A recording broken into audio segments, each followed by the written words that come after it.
Hello, live sellers and prospectives. This video is going to be for those who are new to raid trains on Whatnot, or those who are yet to join a raid train because you're not sure the etiquette, the 101, what do I need to know before joining?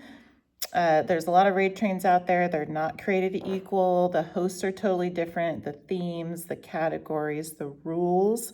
There's a lot of ins and outs to them. They've been a thing for about 2 years. I've hosted a number of them. I've participated in a ton of them. And I can tell you from the insider view as a host and participant, it does behoove us. It does behoove us to come prepared. Learning as we go, learning by mistakes. This is one area I don't recommend it because hosts, we build a reputation in doing this, and hosts do talk amongst each other when they're trying to curate sellers for their trains. And so we have a list here of 5 good to knows before hopping into them. These might be things that if we say, hey, I've been in some trains, but then I don't get invited back. Why? Could be something on this list. So if I'm new to you, hello, my name is Tamika Crow of Custom Wood Burning. I have been selling heat gun art on Whatnot for 3 years now, hosted probably at least 15, maybe 20 trains by now, and participated in a whole bunch. And so I was on Whatnot when trains became a thing, fun fact. And so anywho, I'm glad that you're here, and we're going to talk about this. And so rule number 1, we're reiterating every single time. Rule number 1 every single time is read the rules. Rule number 1 is read the rules. Rule number 1 is read the rules. Rule numero uno is read the rules, please. Train hosts know when you don't, right? Everybody and their moms know when you don't read the rules. So read the rules so you know what you're signing up for. That is the first thing. Each host has their own set of standards, their own set of requirements, their own sets of do this and don't do this. Here's generally how I want these show formats to go. And it's important, out of respect for the host and to the train and to the viewers and train riders and to the other sellers, that there's like a point of continuity between the shows. And so if everybody is on the same page with what we're doing, then it's consistent through the whole train. It's like, we're all doing $5 starts, cool. We're all doing giveaways, cool. We're all doing Mickey Mouse socks, cool. As long as we're all on the same page doing the same thing. Can't do this if one Joe Blow doesn't read the rules, right? And so rule number 1, read the rules. 2 is alignment. Alignment. I don't hear this talked about enough. Alignment is super important when we're deciding which trains are appropriate for us, our business, our goals, which align with the products that we have. I do not recommend in the least, unless it's like a one-off, like a single product, like a battle train or something. I don't recommend sourcing just for trains if they're not in theme with what we have. For instance, if I get invited to a train that has to do with socks, for an easy example, I sell wood burning. I don't have socks in my inventory. I would have to go source socks in order to participate in that train. The problem with this is that if those socks don't sell in that train, I've seen this happen lots and lots and lots of times, I'm stuck with a whole bunch of socks, right? Granted, yes, in this example, I could just wear them fine, but they don't fit into my regular business model. And so I'm left with this inventory that I don't really know what to do with it. So choosing trains that align with our inventory so we can, they just kind of fit right in afterward if they don't sell. And then choosing alignment as far as like community also I think matters. We can, and this depends on our goals. But if we are after followers for instance, then it would behoove us to choose trains that we were not friends with everybody, because then we share all the same followers. If we are choosing our goal is to break out into a new category, for instance, I'm typically in woodworking, and so if I wanted to start showing up in home decor and reach and networking with the community in home decor, I would want a home decor raid train, right? So community network associations, sometimes you might pick trains based or not pick trains based on who's in them, just because there's like good and not so great associations. You could be guilty by association if there's, it's social selling, there's circles and cliques and things. Doesn't always behoove us. And so just being careful out there when it comes to alignment with social things and with our business goals. The third thing is kind of a pre-show checklist, which I can just ramble through.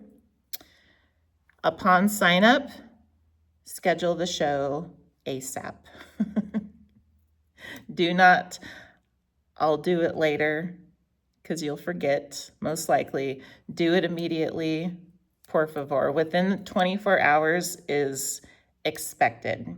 And from as a host position, it's super, it gets you on a list, right? It gets you on the good list if you sign up right away, because they know, and it gets you on the not so great list if they have to remind you, especially if they have to remind you multiple times. You'd be surprised it does happen. Schedule ASAP. Use the thumbnail provided. The train host will provide a thumbnail. Use that, and the show title verbatim. This makes the shows in the train identifiable, because they'll have a matching thumbnail, and it makes them searchable. When people get lost or they're trying to find the train, they need to be able to type it in the search bar verbatim, and they need to be able to find your show. And so churching it up isn't necessary in this instance. So show title verbatim, show thumbnail provided. As soon as you schedule, go ahead and mod the host, and then hosts, sometimes there's more than one, and whichever mods, if any, that are assigned to the train. Make sure you have those mods in there. This is important so the hosts can communicate properly during the shows. They may need to red chat. If anyone's curious what that is, let me know in the comments. And they may need to do like hidden chats back and forth, have some comms going to make sure the train is running smoothly, in case, for instance, if someone's like running late or someone can't show up or they need to change time slots or anything. They need to be able to communicate as mods. They need to be able to pin comments. They need to be able to kick people out sometimes, remove folks from the show if they're being trolled, for instance. Mod when we schedule the show. And then a really big thing is if it's there when we go to sign up, who we're rating into, just go ahead and jot that name down, right? Always verify beforehand. Hosts will typically offer a final schedule the 2 or so days beforehand. Make sure you know who you're rating into. That is extremely important, to just know who you're rating. Almost up there with like the biggest oops that we see, next to not knowing the rules, is like not knowing who you're rating. Don't be that person.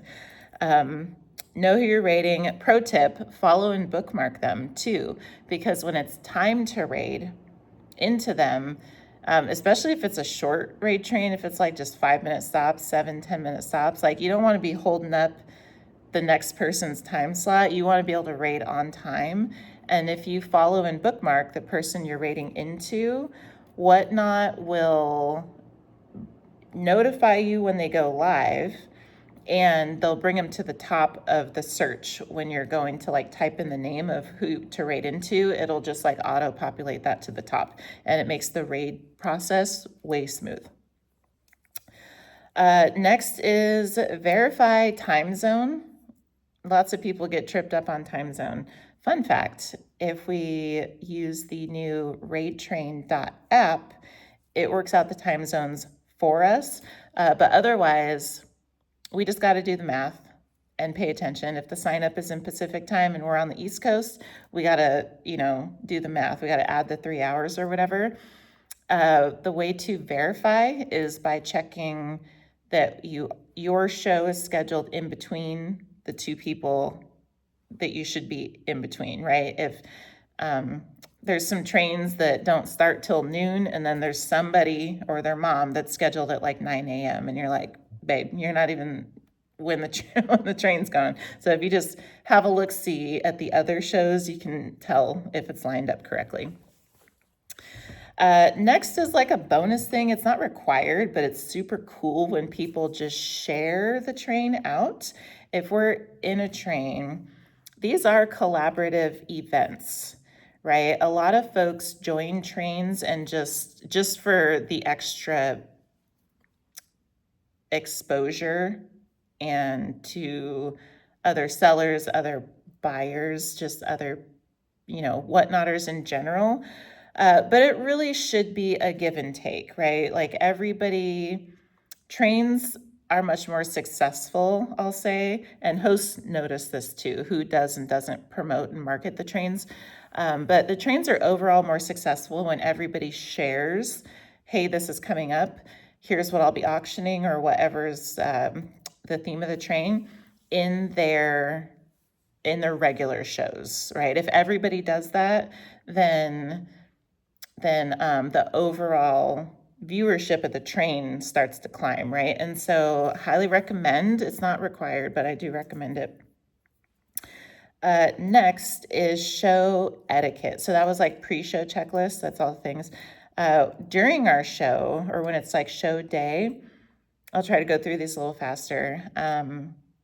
Go live 2 to 5 minutes early to make sure lighting is good, sound is good, internet is good. There's no glitches or hiccups or things. Make sure verify the mods are modded, the shop is loaded how it should be, invite friends in, this kind of thing. 2 to 5 minutes is about enough. You don't want it too much more than that because then it gets confusing as to if there's too many shows going on at the same time for the same train, it gets confusing which show the actual train is at. So you just want like 2 to 5 minutes, unless otherwise stated by the host. So 2 to 5 minutes early when the raid arrives, you just run your show as agreed. That's it. Whatever the requirements were that you signed up for, do those things. That's about it. And then make sure to thank the organizers. It's good etiquette. An etiquette thing is also to not promote other shows that are going on, any other personal shows that are going on while the train is still going on. For instance, you would not want to be in a train. It's considered very disrespectful to the organizers to go to get 50 or 100 people dropped in your room or more. And then the train is going to go on for another 6 hours, but you're like, hey guys, if you like what you saw, I'm going to be live again in 2 hours. So come back and visit me. Or right after I raid out, I'm going to do a pop-up and come back. Like that act is like trying to take viewership away from the train, and it's super, super frowned upon. Do not recommend. And then raid on time. Raid on time, raid on time, raid on time. Freaking huge, okay? And then the last thing, number 5, is just a note on cancellations. If we must, it's not ideal, but life does happen. If we must cancel our raid train spot that we signed up for, right, that other people may have missed the spot because we took it, right? If we must, because something comes up, the right thing to do is let the host know immediately, as soon as possible. If it's possible to swing it regardless, if it's like 5-10 minutes, be like, hey, I'm going to be over here. I'm gonna have to stream from my car because I'm at my kids' thing that just came up, or I'm at the whatever. Maybe they'll approve it. Don't do it without approval. I would say be on location. But if things do happen, let the host know immediately. Possibly offering a recommendation as far as a backup if you know someone's like quality seller and available. That is appreciated by hosts. What is not appreciated is just like taking the initiative to like offer that spot to somebody else, because the host may already have a wait list or backup in mind, or like a go-to person that like fills in, or they may have some plan B already in place. And so to not step on those toes, but definitely let them know, and communication is key here. Not last minute, do not recommend. And so that's what I got. That's Raid Train 101 etiquette. There might be a couple more things as far as like little things, but if one was to follow these, read the rules, make sure it's aligned, go through your pre-show checklist, run your show as agreed with those etiquette notes, and then if you must cancel, just do it in like a respectful way. Good to go for the trains on Whatnot. So if there's any questions or anything I missed or anything I could clarify, please drop it in the comments. Happy to help. Otherwise, I would just like to thank you for watching. I want to say happy live selling for those of you who are already live on the Whatnots, and I hope to see you next time, because we'll be here every day for 365. Bye-bye.